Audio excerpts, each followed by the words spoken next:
nous sommes ici à Rumilly. Merci beaucoup de nous accueillir. Alors expliquez-moi combien de personnes travaillent ici, qui sont-ils? C'est toujours un plaisir de vous accueillir à Rumilly.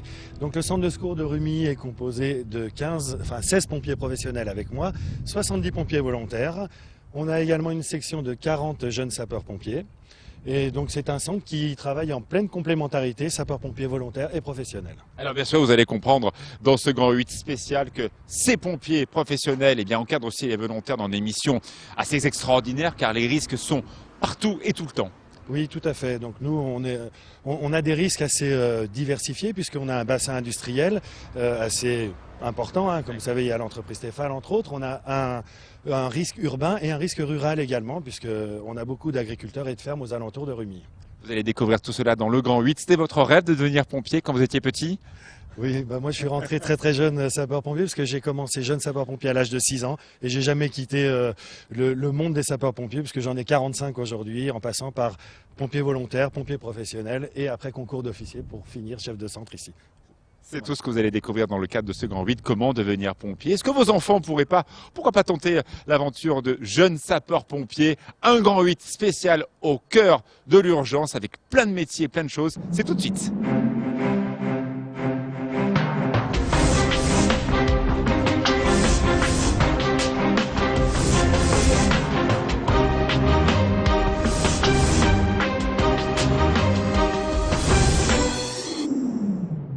De retour en plein cœur de la caserne. Merci beaucoup Christian Monteil d'être avec nous, président du conseil départemental de la Haute-Savoie et président aussi de l'organisation de ces secours.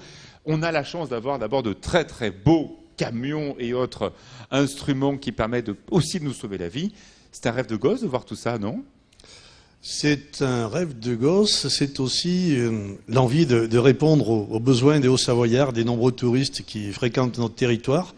C'est un budget important, ce sont des hommes et des femmes au quotidien qui interviennent. Donc c'est à la fois un plaisir et une fierté que de présider le conseil d'administration du SDIS de Haute-Savoie. 52 677 interventions en 2016 dans des domaines très variés. La Haute-Savoie est un département magnifique avec ses lacs, ses montagnes, ses zones périurbaines. Et on retrouve toujours à un moment ou à un autre une organisation cousu main. Oui, tout à fait. Ces 52 000 interventions, ça correspond à 180 000 appels pour une année. Donc, un appel sur 3 est suivi d'un déclenchement d'opération. Déclenchement d'opération, qu'elle soit liée au secours aux personnes, secours aux biens, interventions variées et multiples, où se retrouvent les professionnels, les volontaires. Et donc c'est un aspect extrêmement actif et indispensable au bon fonctionnement de notre territoire. Et c'est pour ça aussi que les éléments budgétaires dont on va parler sont importants pour sécuriser, c'est vraiment le sens du terme, la protection des biens et des personnes dans ce département. Gaston Artoberté, merci d'être avec nous, conseiller départemental et président du conseil d'administration du SDIS 73. En Savoie, 50% du territoire est à plus de 1500 mètres d'altitude, une organisation territoriale aussi très particulière. Comment prenez-vous en compte cette particularité géographique dans l'organisation des secours à l'échelon de votre département? Nous avons 9 bassins opérationnels. Et à l'intérieur de ces bassins opérationnels, nous irriguons l'ensemble du territoire au plus près des citoyens. Donc je pense que nous sommes assez proches des populations et l'intervention des sapeurs-pompiers se fait dans des délais tout à fait raisonnables.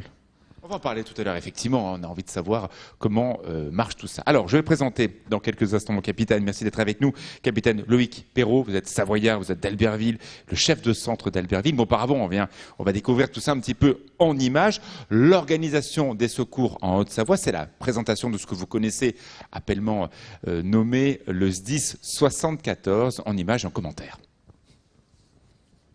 Depuis le 1er janvier 2000, le SDIS est un établissement doté d'un corps départemental de sapeurs-pompiers, composé de pompiers volontaires et de pompiers professionnels.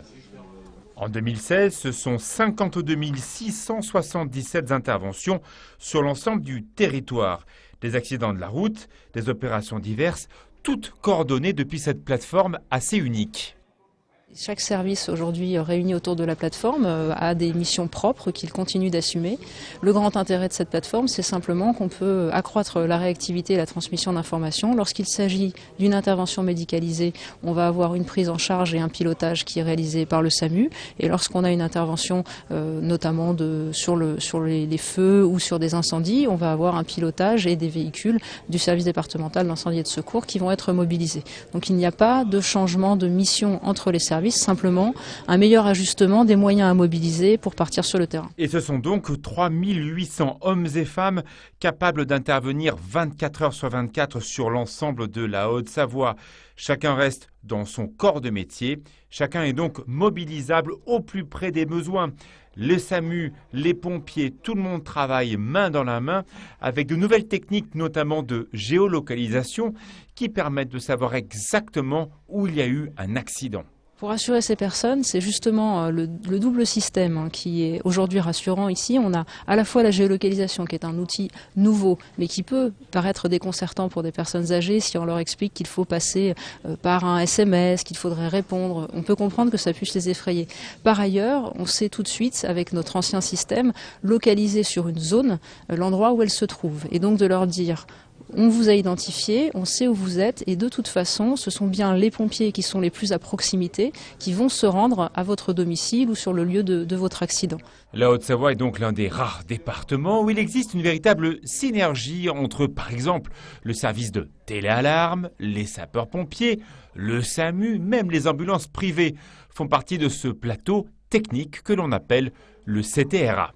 Que vous appeliez le 15, le 18 ou le 112, votre appel arrivera ici.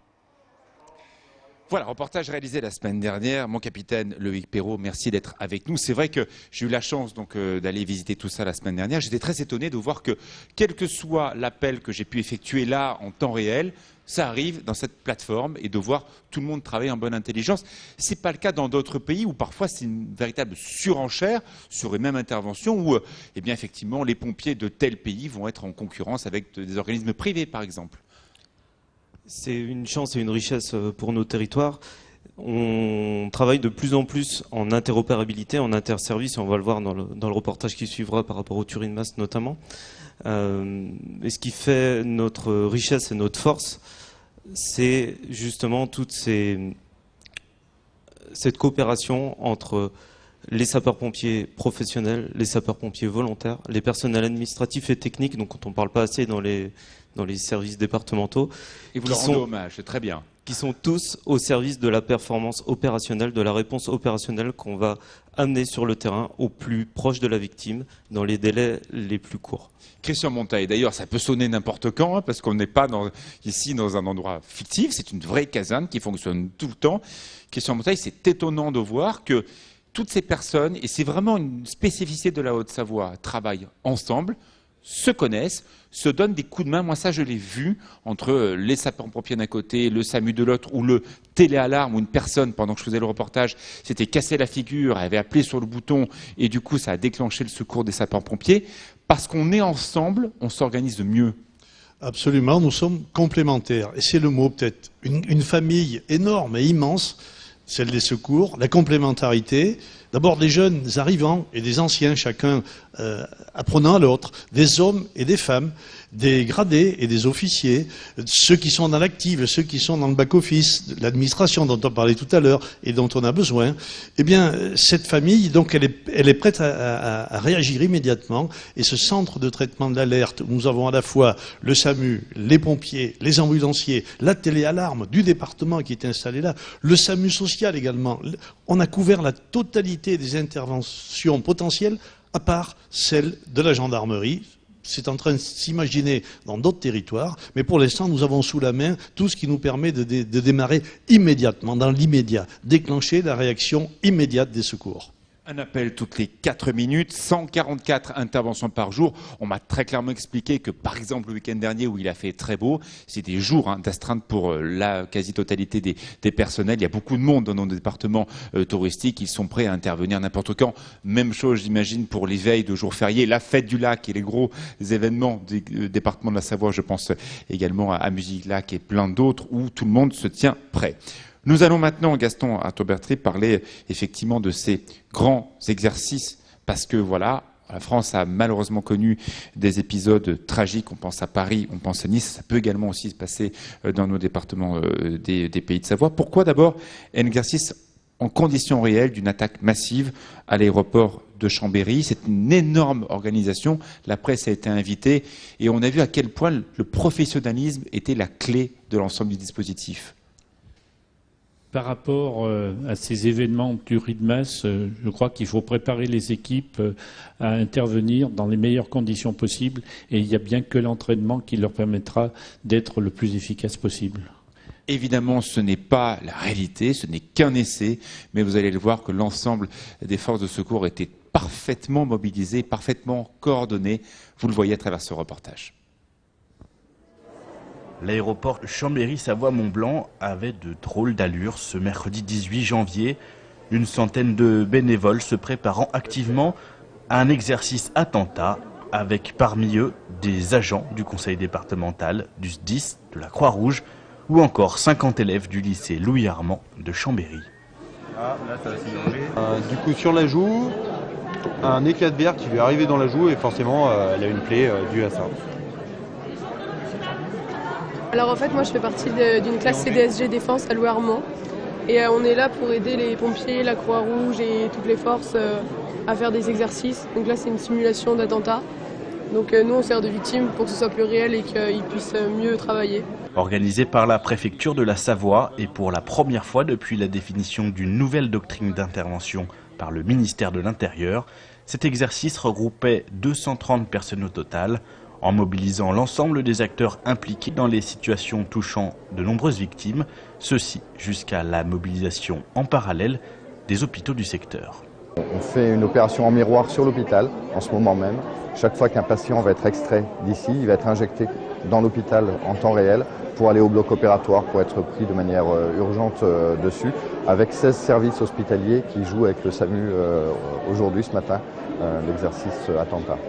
À 9h05 précise, les victimes étaient positionnées et les deux assaillants pénétraient dans l'enceinte. À 9h15, les premières unités arrivaient sur place, puis la chaîne d'intervention s'organisait autour des forces spéciales de la gendarmerie et de la police, mobilisées dans notre département pour ce genre d'opération.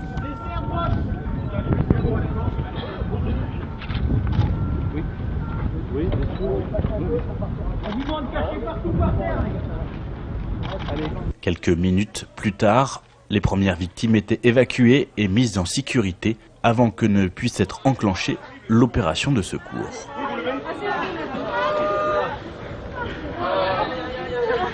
L'objectif, en fait, c'est de tester l'interopérabilité de l'ensemble des services qui sont appelés à intervenir sur un attentat, un événement qui entraîne de nombreuses victimes.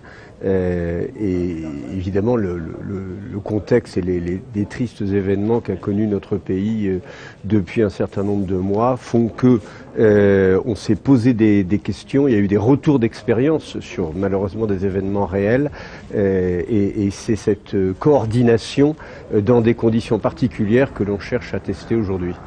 Une fois la situation sous contrôle et la menace éliminée, dans des conditions au plus proches du réel, 70 sapeurs-pompiers du SDIS de la Savoie intervenaient pour prendre en charge les victimes. La manœuvre de secours se fait sous l'autorité et la coordination de la gendarmerie ou de la police en fonction de leur secteur de compétences. Et dès qu'il y a une opportunité pour pouvoir accéder aux victimes, nous engageons en fait, nous ouvrons ce que nous appelons un corridor d'extraction.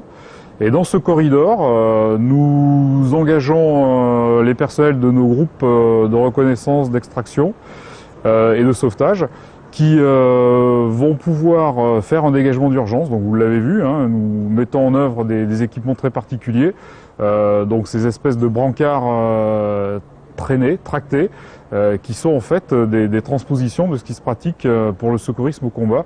L'objectif, c'est qu'un secouriste extrait une victime et qu'on puisse aller assez vite et amener ces blessés dans une zone sécurisée où on va pouvoir procéder à un complément des premiers gestes d'urgence qui auront été faits sur l'avant, mais qui sont très rapides. Et ensuite, on rentre dans une manœuvre un peu plus classique de tri, de soins et d'acheminement ensuite vers les structures hospitalières adaptées. Au total, l'opération aura duré un peu plus de 3 heures de temps, avec un bilan fictif de 4 morts pour plus de 50 blessés et la neutralisation des 2 assaillants. Voilà, ce n'était qu'un exercice, mais il faut s'entraîner, évidemment, pour toutes ces conditions un peu compliquées. Capitaine Loïc Perrault, votre réaction? D'abord, est-ce que vous avez jugé l'opération efficace et surtout est-ce que les forces qui ont travaillé étaient heureuses de voir que ça fonctionnait bien finalement? Oui, évidemment. L'important, c'est de s'entraîner au quotidien pour pouvoir faire face à l'exceptionnel le jour où il arrive. Si on ne s'entraîne pas, on sera forcément pas prêt le jour d'un événement dimensionnant comme celui-ci. L'autre facteur de la réussite et l'autre clé de la réussite, c'est, comme le rappelait le préfet de la Savoie, l'interopérabilité, la coopération entre les services. Les derniers attentats en France, les derniers événements dramatiques, ont conduit toutes les forces de sécurité à repenser leurs dispositifs, à se réorganiser, à avoir de nouvelles doctrines, et on ne peut plus se payer le luxe de chacun travailler de notre côté. La performance, ce sera de travailler ensemble. On l'a dit dans le reportage précédent, Christian Monteil, le 1er janvier 2000, c'était important pour l'organisation du quotidien, c'est la départementalisation des secours, où toute une nouvelle organisation s'est mise en place, avec une très belle maïotique. Des professionnels travaillent avec des volontaires pour un seul et même territoire. Absolument, et ils sont là pour servir le schéma départemental d'analyse et de couverture des risques. C'est une compétence du préfet et de ses services que de l'établir avec notre propre commandement. Et ces hommes et ces femmes sont là pour travailler collectivement, sapeurs-pompiers, volontaires et professionnels, pour répondre aux besoins. Aujourd'hui, nous avons besoin d'avoir une marque spécifique et particulière au regard de recrutement des sapeurs-pompiers volontaires. Le volontariat, on dit que c'est presque un miracle français, cet engagement. Il faut le consolider, il faut apporter une vigilance particulière, il faut trouver les niches qui nous permettront d'augmenter encore et encore le nombre de volontaires. Ces niches, elles s'appellent conventions. Conventions avec des sapeurs-pompiers employés dans des collectivités, conventions avec des sapeurs-pompiers qui sont dans des entreprises, et ceci sans négliger le rôle extraordinairement important des sapeurs-pompiers professionnels qui sont l'ossature. 2 tiers quasiment des interventions opérationnelles sont apportées par les presque 3000 sapeurs-pompiers volontaires du département, 1 tiers en présence des professionnels. Donc il faut savoir faire ce mix fabuleux de l'engagement et du métier et du volontariat. 655 sapeurs-pompiers professionnels pour la Haute-Savoie, 455 sapeurs-pompiers professionnels pour la Savoie, et on a parlé aussi des personnels administratifs, 103 agents pour la Savoie, 158 pour la Haute-Savoie. Évidemment, tout ça doit travailler en bonne intelligence, même si on l'a bien compris. La force de frappe, elle est aussi importante parce que ces volontaires habitent dans des petits villages. On va voir un exemple dans quelques instants. Mais tout ça fonctionne aussi parce que tous les pompiers des 2 départements, Gaston Artaud-Berthet de Savoie et de Haute-Savoie, sont dans la base très bien formés. Tout à l'heure, mon capitaine parlait de l'importance de l'entraînement. Même les pompiers volontaires s'entraînent régulièrement. C'est pas une fois comme ça de temps en temps. Les sapeurs-pompiers volontaires ont la même formation que les sapeurs-pompiers professionnels, et c'est à ce titre qu'ils peuvent coopérer avec les professionnels quand il y a des sinistres importants. Alors, c'est sûr, il y a des lignes budgétaires pour la Savoie, c'est 52 millions d'euros qui sont mises en place pour l'organisation de ces secours, 52% financés par le conseil départemental de la Savoie. En Haute-Savoie, c'est 100 millions d'euros, 47 millions d'euros qui sont financés par le département directement pour l'organisation de ces secours. Évidemment, c'est du matériel, c'est aussi l'organisation des agendas des uns et des autres. Ces exercices, par exemple, on a vu tout à l'heure l'exercice en plein cœur de Chambéry. Pour ces volontaires, ils ont aussi une vie à côté, ils ont aussi des entreprises, ils ont peut-être leur propre job qu'il faut organiser en fonction de ces secours-là. Donc voilà, c'est aussi des choses à prendre en compte. Bien évidemment, et ce que je regrette régulièrement quand je regarde les émissions un petit peu sensationnelles à la télé, c'est que l'image... C'est pas notre cas, nous on est là pour expliquer, voilà. C'est bien pour ça qu'on est ensemble aujourd'hui. C'est l'image de héros du pompier, qui est sensationnelle pour nous. On est adoré de la population, c'est extraordinaire. Mais c'est une image aussi contre-productive pour le recrutement de sapeurs-pompiers volontaires. Puisqu'en fait, on se dit quand on regarde ça en tant que public, si je suis pas un homme de 25 ans, d'1m80 qui fait 30 tractions, je peux pas être sapeur-pompier. Alors on fait pas non plus de recrutement au rabais. Il y a un socle minimum sur les valeurs, sur l'engagement, sur la disponibilité, sur le niveau physique bien évidemment, mais on recrute aussi des femmes, on recrute aussi des hommes de 45, 50 ans, on recrute aussi des gens qui ont un travail, la plupart ont un travail forcément, et allient leur vie professionnelle avec cet engagement citoyen au quotidien. Très important ce que vous dites. Christian Monteil, c'est vrai que ce mythe de héros, il existe, d'autant plus que maintenant il y a des téléphones portables et autres GoPro qui permet aussi de filmer des choses. Je sais que vous êtes très attentifs les uns les autres à ce que ces images partent pas n'importe où et pas n'importe comment, parce que c'est aussi l'image d'une profession que vous défendez. Mais tout le monde a envie de devenir le héros d'un jour. C'est pas forcément la mission que l'on voit ici. Là, ce sont des gens qui sont au service d'une mission. Ils sont pas là à leur propre service de leur propre image. Voilà, c'est la formidable démonstration qu'une télé locale et que des élus locaux peuvent plaider pour un territoire. C'est ce que nous faisons. Mais en même temps, vous avez parlé de budget, d'intervention tout à l'heure, il y a des limites. Nous touchons à un certain nombre de limites. Nous touchons aux limites financières et budgétaires. Ou en face du développement de nos territoires, en Savoie comme en Haute-Savoie, plus 10 000 habitants par an. Les besoins se développent, ils s'amplifient, et en même temps, on a des moyens financiers qui viennent uniquement du département et des collectivités locales. Et ces moyens sont en train de s'affaiblir, voire de s'affaisser.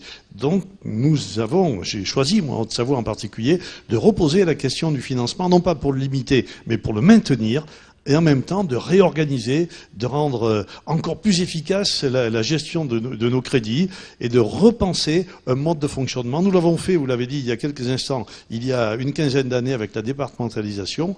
Aujourd'hui, on doit repasser par un nouveau questionnement sur la garantie des moyens pour garantir le service que nous connaissons aujourd'hui. Puis Gaston Arthuis-Berthet, comme le vient d'expliquer le président Monteil à l'instant, il y a la problématique aussi de la spécificité des risques.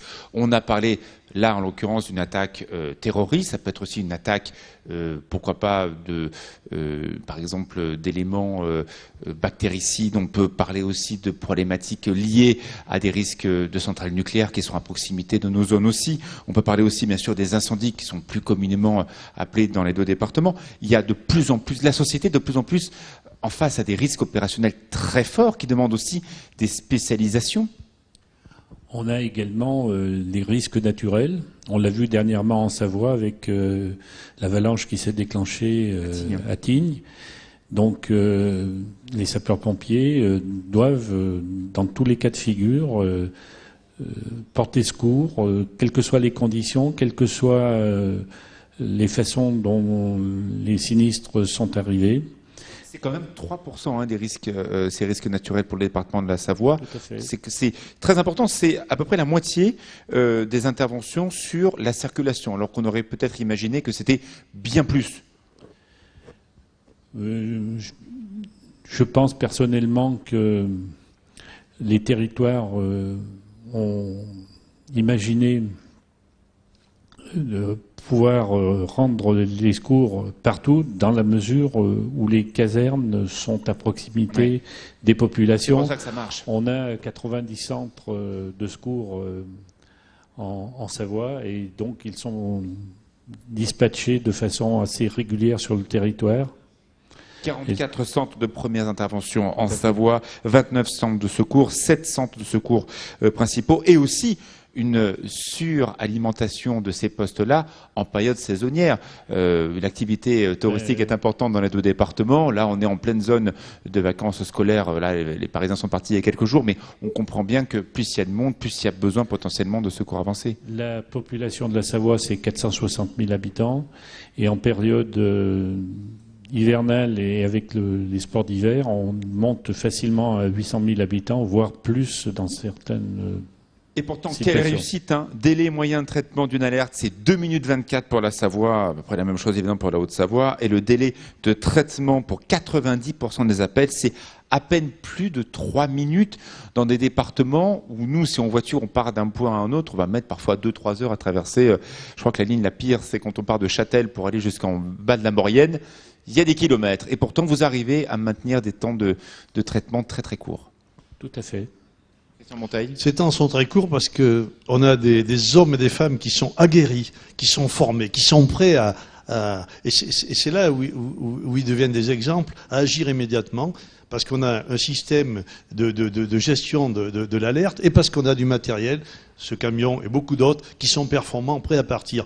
Donc là aussi, c'est une alchimie, celle de la générosité, de la formation, du caractère sportif. J'interviens à nouveau là-dessus. On ne peut pas imaginer que les sapeurs-pompiers ne soient pas formés sportivement. Et on pourrait sourire quand l'un d'entre eux se fait une entorse à la cheville en faisant un match de foot ou en s'entraînant aux haltères. Ils en ont besoin. Lorsqu'on les voit s'exprimer sur des actions en rue, en montagne, ils ont besoin. Et il nous faut du matériel qui soit bien entretenu, prêt à démarrer immédiatement, pour couvrir la totalité des risques. Et j'ai la prétention de penser que Savoyard au regard de la montagne, nous avons cet équipement, hommes, femmes et matériel. Mon capitaine, pour terminer, avant une petite page de publicité, vous êtes un pompier heureux? Oui, un pompier heureux en Savoie-Mont-Blanc. Et pour rebondir sur tout ce qui a été dit sur la distribution des secours, je pense qu'on est sur un territoire qui est extrêmement exigeant, que ce soit en Haute-Savoie ou en Savoie, avec des vallées enclavées, avec l'accueil d'une grande partie de la France en saison estivale et hivernale. Et ce qui fait qu'on ne distribue pas les secours de la même manière en Savoie que dans le reste de la France. On a su s'adapter, on a un service public qui est performant, au plus proche des habitants, avec un maillage territorial important. Et la diversité de nos profils, c'est notre richesse, c'est notre force, c'est ce qui fait notre adaptabilité et la performance de notre service public. Nous sommes ici dans ce centre d'intervention de secours, très bien reçu. Merci beaucoup à tout le personnel qui nous a accueillis à travers tout ce très beau matériel qui sert aussi à sauver des vies, du matériel aussi, et parfois aussi même des animaux, parce que vous intervenez dans beaucoup d'actions différentes. Merci beaucoup à vous, commandant Jean-Paul Bostan, d'être avec nous, président de l'Union départementale des sapeurs-pompiers de Haute-Savoie. On a parlé donc tout à l'heure de l'organisation des secours, où il y a des pompiers, mais pas que. On a bien compris que c'était une chaîne de secours très organisée et très étudiée. On va parler un petit peu aussi du volontariat, ces sapeurs-pompiers volontaires que l'on trouve dans beaucoup de casernes, dans beaucoup de centres de secours. Ma question toute bête, est-ce que les missions des pompiers ont tellement évolué au cours des dernières années ou non? On retrouve toujours les mêmes bases fondamentales? Sur ces 30 dernières années, la mission des sapeurs-pompiers, tout confondu, professionnels et volontaires, oui, a énormément évolué, puisqu'en France, le modèle de sécurité civile fait que les sapeurs-pompiers font face à plusieurs missions. À 70%, c'est l'activité de secours à personne, donc qui nécessite de faire partir des ambulances. Vous avez une partie, à peu près une vingtaine de pourcents, qui est consacrée au secours des animaux, au sauvetage des biens, et seulement 10% sont consacrés à la lutte contre l'incendie. Alors, c'est vrai, je vous pose une question du béotien que je suis. Dans les petits villages, parfois, on voit évidemment les pompiers. J'ai bien mesuré, notamment au Boucher-Montcharvin, ô combien les pompiers sont appréciés dans le cadre de leur village. Mais parfois, on appelle aussi les pompiers pour des choses qui ne sont plus de votre propre mission. Par exemple, le nid de guêpe qui s'est installé sous la toiture ou le chat qu'il faut sauver dans l'arbre. Ça ne fait pas partie des missions régaliennes des pompiers aujourd'hui. Alors, en ce qui concerne la lutte contre la destruction des nids de guêpes, depuis quelques années, le SDIS a délibéré et orienté sur des entreprises privées, puisque s'il ne s'agit pas d'urgence, ça peut être très bien délégué au privé. S'il y a des missions d'urgence, par exemple dans des cours d'école, c'est encore les sapeurs-pompiers qui vont intervenir. Alors, on va voir comment ça se passe, justement. Nous avons suivi à la fois des jeunes qui sont en formation avec un dispositif très particulier que les départements mettent en place, peut-être pour former les volontaires de demain. Direction le centre de premier secours à Thônes. Et nous allons partir dans ce petit village au cœur des Aravis du Boucher-Montcharvin, où il y a le plus haut taux de pompiers volontaires de France par rapport au nombre d'habitants. Il fallait le souligner. Les JSP apprennent l'ordre, à servir, à être présents, quelles que soient les circonstances, et ce, 3 fois par semaine. Les pompiers, ça permet aussi de savoir se concentrer, de s'entraider, et avoir pour moi, ouais, ça m'aide. C'est un peu une bonne école parce que c'est quand même strict, mais ceux qui aiment ça, c'est instructif, on sait faire les premiers secours. On est un peu débrouillard dans le secourisme. Ils nous apprennent les bonnes bases et tout. Ce qu'on essaye de leur inculquer, c'est bien sûr les valeurs qui vont avec les sapeurs-pompiers, l'éthique, le respect, l'altruisme, aider les autres. Il y a de la discipline, il y a un cadre militaire, si on peut dire, avec le respect des grades, de la hiérarchie, tout ce fonctionnement qu'on retrouve chez les sapeurs-pompiers. Et je pense que c'est des valeurs qui sont intéressantes à inculquer au jour d'aujourd'hui dans notre société. Et c'est la meilleure façon, plus tard, de devenir un pompier volontaire. Dans le petit village du Bouchet-Montcharvin, à 1000 mètres d'altitude, la caserne est pleine. Donc la commune du Bouchet a la particularité d'être la commune où il y a le plus de pompiers par rapport au nombre d'habitants, puisqu'on est 243 habitants pour 16 pompiers. Donc on a le plus haut taux du département. Comme l'école, l'épicerie, les pompiers sont des éléments incontournables des petits villages de montagne. Ces pompiers sont là, animent les villages pendant les cérémonies, les fêtes. Et ils sont toujours là, prêts à rendre service pour maintenir un peu de vie dans le village. C'est toujours un rêve entre guillemets d'enfant de devenir pompier. Puis après il y a les opportunités qui font qu'à un moment donné on a le temps pour se former parce que ça prend quand même du temps. Et après il n'y a plus qu'à se lancer. Puis on est bien entouré avec les anciens qui nous donnent des conseils, qui nous aident.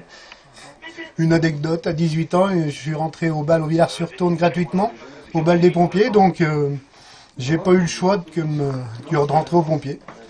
Et ça fait 35 ans. Ça fait 35 ans. Devenir pompier est donc une façon de montrer son attachement à son territoire. Christian Monteil, on a eu un magnifique accueil au Bouchet-Montcharvin. Votre réaction avec, on l'a vu, hein, la caserne est pleine. Il n'y a pas un casier où il n'y a pas un pompier. Mais oui, c'est le symbole de l'engagement, de la solidarité, de la responsabilité. Et peut-être que dans nos territoires de montagne, Savoie et Haute-Savoie, peut-être que ce sentiment peut être exacerbé un peu plus. Et donc, je voudrais dire que je parlais de la grande famille des sapeurs-pompiers, et au sens propre du terme, les sapeurs-pompiers, on retrouve des générations de sapeurs-pompiers, des anciens qui sont encore autour des centres de secours, des actifs, des enfants ou des adolescents dans les groupes. Donc ça veut dire tout simplement que cette culture, elle est profonde, elle est forte, elle est familiale, elle est ancrée, et pas seulement, elle est très ouverte en même temps. Mais il faut en parler, il faut échanger pour pouvoir partager avec le plus grand nombre. Moi je suis très heureux d'avoir la performance au Bouchet-Montcharvin. On ira fêter ça avec Madame le maire un de ces jours. On l'a vu.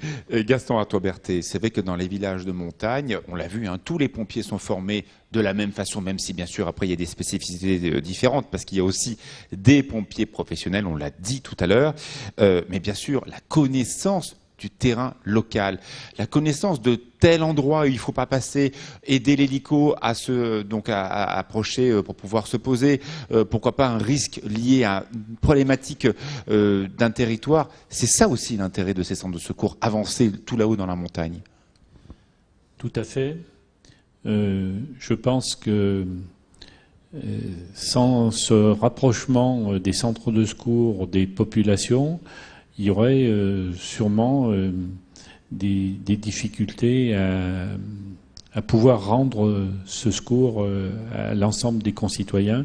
Et c'est vrai que d'avoir des engagements, des volontaires issus du terroir, eh bien, ça facilite les interventions, puisque c'est vrai qu'ils connaissent leur terrain, qu'ils connaissent les difficultés qui sont liées à leur environnement. J'ai vu mon commandant quand j'étais au centre d'intervention près d'Annecy. Il y a toujours un pompier qui est un montagnard, qui est spécialiste des questions de montagne et capable d'aider les secours en montagne parce qu'il connaît bien le territoire. Mais son premier geste, parce qu'il y avait une intervention lorsque j'y étais, c'est d'appeler les centres de secours pour dire voilà, vous connaissez bien l'endroit. Est-ce que l'hélico peut avancer de telle ou telle façon? Est-ce qu'il faut bien connaître le territoire avant de déclencher une intervention? C'est l'avantage de ce maillage territorial en France. 80% des effectifs de sapeurs-pompiers sont des sapeurs-pompiers volontaires, des sapeurs-pompiers dans les villages qui ont la connaissance du territoire avec toutes ses particularités. Nous avons, vous l'avez cité tout à l'heure, 2 départements très spécifiques avec des montagnes, du secteur urbain, du secteur en lac, et ça demande de la connaissance du territoire. Et c'est bien justement l'avantage du sapeur-pompier volontaire d'être le premier maillon de la chaîne des secours. Alors vous, moi, on peut faire quelque chose, c'est certain. Malheureusement, on n'a pas été formé petit parce que ça n'existait pas à l'école, en tout cas quand moi j'étais à l'école. Et pourtant, eh bien, les deux départements sont en train aujourd'hui de peut-être modifier durablement l'approche des premiers secours. C'est l'opération Savoir Secourir. On regarde eh bien, les initiatives dans les deux départements. On va commencer par celui de la Haute-Savoie, où vos enfants vont peut-être eh bien, vous sauver. Si, regardez. Aujourd'hui, ce n'est qu'un exercice, mais un jour peut-être, les premiers réflexes de cette jeune fille pourront sauver la vie de quelqu'un. Vous m'entendez ? Dans le cadre de l'opération Savoir Secourir, les élèves de 4e du collège Raoul Blanchard à Annecy apprennent les gestes au premier secours. Ces jeunes vont apprendre à alerter, secourir, protéger, faire du massage cardiaque, du bouche à bouche et prendre en charge une victime dans sa globalité. Il s'agit d'un dispositif ambitieux et exceptionnel porté par le département, chef de file des collèges, en collaboration avec le service départemental d'incendie et de secours. Tous les élèves d'un même niveau sont formés chaque année, soit 10 000 élèves de 4e par an. C'est une formation qui dure 7 heures, qui est financée par le département et par le service départemental d'incendie et de secours, les pompiers, et qui permettra à ces jeunes enfants d'avoir un certificat qui atteste qu'ils ont les premiers rudiments pour réagir en cas d'accident sur la voie publique ou dans le privé. Ce dispositif s'inscrit dans le cadre de la politique éducative du département. Savoir Secourir a déjà été adopté par 69 collèges. Après le savoir skier, le savoir nager, les collégiens sont désormais les premiers maillons de la chaîne de secours. Et sans parler aussi, bien sûr, de l'installation de défibrillateurs que l'on voit dans beaucoup de zones des deux départements, des deux Savoies, où on s'aperçoit que voilà, on peut aussi sauver des personnes. Mais c'est pas une anecdote, c'est vraiment un élément de secours, mon commandant. Oui, l'implantation des défibrillateurs au plus près du terrain est très important. C'est ce qui nous permet de récupérer rapidement une personne victime d'une défibrillation cardiaque. En plus de savoir masser, et le département de la Haute-Savoie est le premier département de France à former des collégiens. Ce qui fait que demain, nous aurons en Haute-Savoie notamment des Hauts-Savoyards qui sauront faire les premiers gestes du secours. Et c'est ce premier maillon qui permettra de récupérer actuellement des victimes. Alors je sais, Christian Monteil, pour vous c'était vraiment un ordre clair. Vous souhaitiez que tous ces collégiens, on va le voir aussi également en Savoie, soient formés, quel que soit leur territoire, parce qu'ils ont aussi une place dans cette société-là. Absolument. Cette disposition, nous en sommes assez fiers. Nous l'avons décidé avec Jean-Loup Galland, qui était président du SDIS il y a encore 2 ans et demi. Et nous avons souhaité mettre en place les moyens pour que tous les élèves qui fréquentent une classe de 4e dans les collèges publics et privés, 10 000 par an, aient cette formation pour le PSC1 qui leur servira dans leur cursus scolaire et surtout qui va les éveiller à l'acte civique, mais en même temps qui va leur donner un regard particulier vis-à-vis de la caserne qui est proche de chez eux. Et nous avons organisé des portes ouvertes dans l'ensemble des centres de secours du département pour que les enfants qui ont participé à Savoir Secourir puissent venir avec leurs parents rejoindre les rangs éventuellement des sapeurs-pompiers. Donc c'est une opération qui est puissante, qui met en mouvement des sapeurs-pompiers professionnels et volontaires en tant que formateurs, du matériel, c'est un budget de 400 000 € cofinancé par le département et par le SDIS. Et nous en sommes extrêmement fiers, il faut poursuivre. Nous avons déjà formé 40 000 jeunes en Haute-Savoie. 40 000 sur une population de 800 000 habitants. À raison de 10 000 collégiens par an, c'est absolument énorme. On va voir ce qui se passe en Savoie avec un dispositif adapté, où là aussi on va pouvoir vous apporter un premier secours s'il y avait besoin. Au collège Saint-Paul d'Apprenti d'Auteuil, à quelques kilomètres d'Albertville en Savoie, 21 élèves de 5e, dont 8 filles, sont inscrits dans une section très spéciale, celle des jeunes sapeurs-pompiers. Pendant 3 ans, ces collégiens suivent une formation diplômante, leur permettant d'obtenir le brevet de jeunes pompiers volontaires. La section jeunes sapeurs-pompiers a été créée à l'initiative de l'un de mes éducateurs, qui était venu me trouver lors de ma prise de fonction, en me proposant ce projet qui, à mon sens, était innovant pour la mise en avant du jeune, notamment dans le fait de donner du sens dans les apprentissages. Et donc derrière, les jeunes s'impliquent parce qu'ils s'impliquent quand même à hauteur de 3 séquences de cours en plus par semaine. Chaque professeur de chaque matière a orienté son cours et sa pédagogie sur le thème pompier. Tout simplement, le professeur de mathématiques maintenant fait des exercices en lien avec les pompiers, donc ça peut être en lien avec la pression, avec des volumes d'eau, des débits, des distances. Le professeur d'anglais a fait des thématiques sur les incendies de Londres, sur des sujets vraiment qui ont toujours un rapport avec les pompiers. Le professeur de physique, encore mieux, parce que lui vraiment il fait des expériences avec les réactions de la mousse, les réactions de l'eau. Enfin, chaque professeur s'est vraiment prêté au jeu et maintenant a orienté un peu, tout en conservant le programme officiel scolaire, a pu mettre des thématiques pompiers pour donner vraiment un sens à l'instruction. On voit vraiment une évolution positive chez beaucoup d'élèves, y compris sportivement, où des enfants étaient vraiment, je dirais, en difficulté sportive. Et maintenant, ils se prêtent au jeu et puis ils sont vraiment volontaires et ils se dépassent constamment, quoi. Au programme, 3 heures de cours théoriques et pratiques supplémentaires et bien sûr un entraînement sportif renforcé. Pour accueillir les élèves de cette nouvelle section, une aile complète du collège a même été spécialement aménagée. Toutes les 6 semaines, les élèves de la section participent également à des manœuvres grandeur nature avec les pompiers professionnels du département. Les jeunes sont très demandeurs d'intégrer une section de jeunes sapeurs-pompiers. On a beaucoup de demandes. Par contre, on a peu de place, donc peu d'élus. On va pouvoir inculquer aux jeunes sapeurs-pompiers une formation incendie, une formation de secourisme, une formation de technique opérationnelle. Alors, ce qui m'a motivé d'abord et avant tout, c'est que je veux faire pompier professionnel plus tard. Donc là, aujourd'hui, c'était l'atelier mensuel de manœuvre, qui était sur la manœuvre qui est à l'arrière du camion, blanche du débit tournant. On a fait du sport, du cours et on a fait une manœuvre. Voilà, les GSP de Saint-Paul. Christian Montet, je vous ai vu très attentif pendant ce reportage. Écoutez, j'ai envie de copier la Savoie, là, Gaston. Je trouve que l'idée est excellente. On commence à la murmurer chez nous. On va s'approcher de ce sujet. C'est un excellent sujet. C'est une autre façon, avec la population des jeunes collégiens, que de réaliser quelque chose d'intéressant. On va s'y intéresser rapidement. Après, c'est aussi la façon de former une génération. Gaston Artaud-Berthet, on voit ces jeunes, et c'était pareil lorsque nous avons tourné avec Juliette Potier en plein cœur de Thônes. Il faut arriver à l'heure, il faut dire bonjour, mettre l'uniforme. C'est aussi ça, former des jeunes. Tout à fait. Et je crois que les jeunes s'adaptent assez facilement, et on le voit notamment au cours des Saintes-Barbes, où il y a une mise en place du plateau, c'est la fête des pompiers, et en général, les sections de jeunes sapeurs-pompiers sont très représentatifs et très représentés, et c'est là qu'on s'aperçoit qu'ils ont acquis les rudiments de base et la discipline nécessaire à la formation de GSP. Mon commandant, ils l'ont dit très clairement, ils veulent, eux, devenir des pompiers professionnels.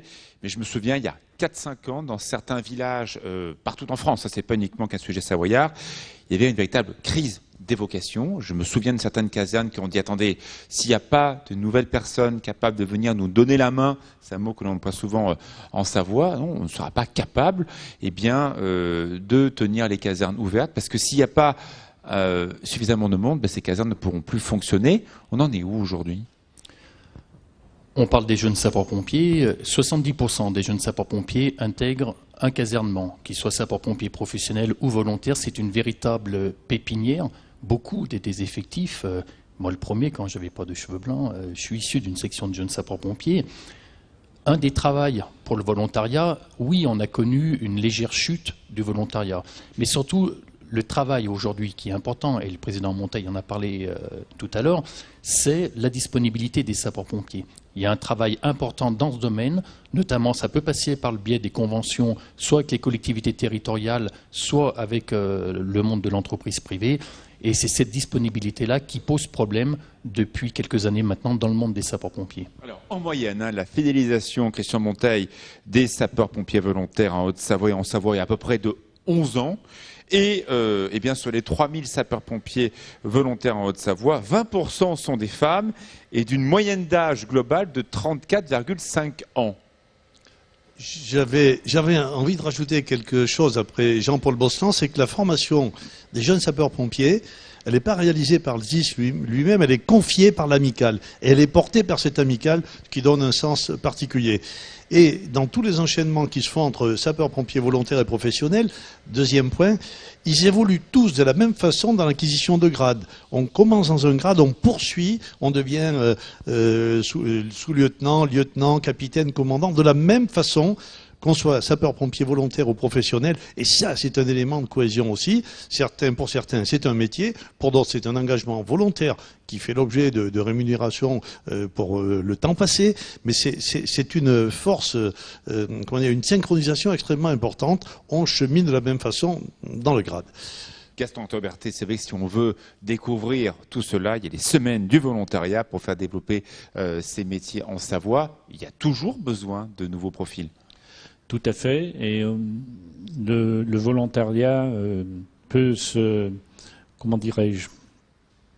s'acquérir par les manifestations en général qui se passent pendant les périodes estivales avec les portes ouvertes des casernes, et où les sapeurs-pompiers, les jeunes sapeurs-pompiers sont là pour faire voir à la population et à ceux qui n'ont encore pas approché une caserne de sapeurs-pompiers, de pouvoir le faire. Et moi-même, j'ai eu la satisfaction de voir ma petite fille me demander d'aller dans une caserne. Bravo.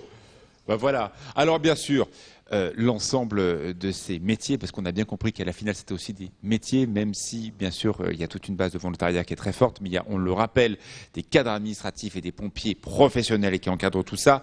C'est des images que vous connaissez et qui sont là pour le coup tournées par nos pompiers ici. Donc on va découvrir l'ensemble des métiers. Christian Monteil, on a des lacs, on a des interventions qui se déroulent de jour comme de nuit dans ces lacs alpins. C'est ça aussi le prisme d'intervention de nos pompiers. Oui, et c'est ici que nous recherchons la complémentarité qu'on évoquait tout à l'heure. Et ça sera peut-être une transition dans quelques instants sur la complémentarité des SDIS de Savoie et de Haute-Savoie, où nous devrons chercher probablement à partager, à optimiser nos ressources et nos moyens. Bon commandant, quand on voit la technicité des opérations qui ont été en plus filmées par des pompiers eux-mêmes, on comprend bien là que chacun a sa place. Les professionnels encadrent et effectivement les pompiers volontaires, là par exemple dans ce petit village de montagne où les pompiers doivent aller secourir quelqu'un en montagne, tout ça n'est pas improvisé, on l'a bien compris. C'est l'avantage de cette vraie mixité entre professionnels et volontaires. Les spécialités, puisque dans le monde sapeur-pompier, vous avez une formation de base sur la lutte contre l'incendie et le secourisme, mais vous pouvez aussi, y compris les sapeurs-pompiers volontaires, je le suis, et nous avons accès aux spécialités. Il y a énormément de spécialités chez les sapeurs-pompiers. Malgré que je sois sapeur-pompier volontaire, j'ai accès, notamment au sein du sauvetage et blêment, à une fonction d'encadrement de chef de section. D'accord. Alors, Savoie-Mont-Blanc, c'est une réalité pour beaucoup de sujets. Est-ce que, à un moment, les organisations des secours des deux départements pourraient se rapprocher autour d'un même schéma? Gaston Artaud-Berthet.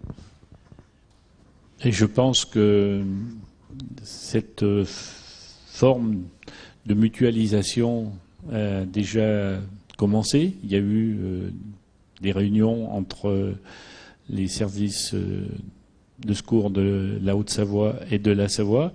Et aujourd'hui, il y a un cabinet d'études qui travaille sur le sujet pour voir dans quelles conditions on peut mutualiser nos différents services.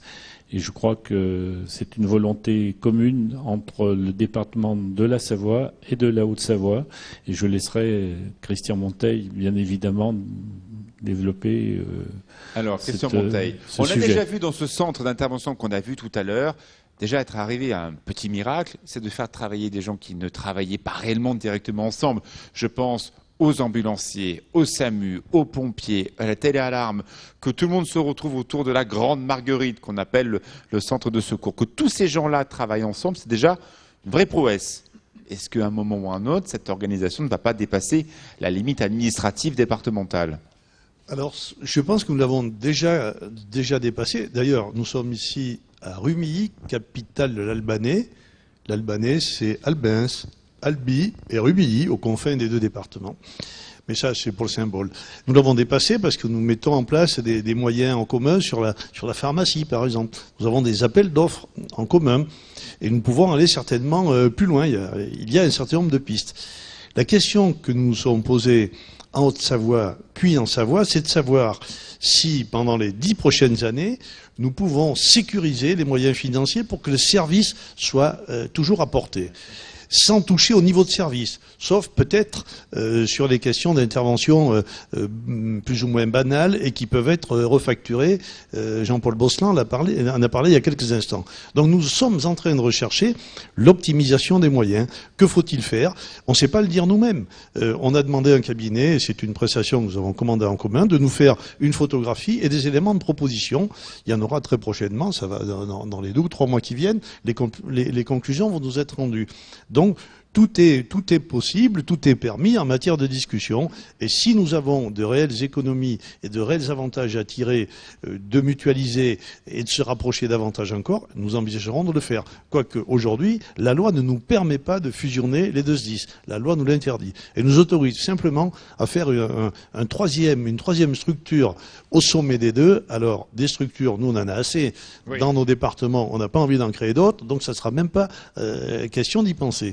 Mais si la loi nous permet de le faire à l'avenir, on regardera. Pour l'instant, on ne le fera que si nous avons intérêt à agir et à sécuriser ce service. Et dans l'intérêt du service rendu. Mon commandant, ma dernière question, est-ce que vous êtes un pompier heureux? Alors, je suis sapeur-pompier volontaire depuis 31 ans. Si j'étais pas heureux, ce serait temps que je m'en mette en question. J'ai l'avantage... je vous l'ai dit tout à l'heure, j'ai en plus une activité avec une spécialité. Je suis très engagé malgré d'autres engagements en dehors du monde sapeur-pompier. Je suis aussi le président de l'Union départementale des pompiers de la Haute-Savoie. J'ai aussi l'honneur de siéger au sein de notre fédération nationale qui regroupe les 270 000 sapeurs-pompiers. Donc oui, bien sûr, je suis très heureux. Je suis comme Obélix. Je suis tombé dans la marmite tout petit. Je viens d'une famille de sapeurs-pompiers.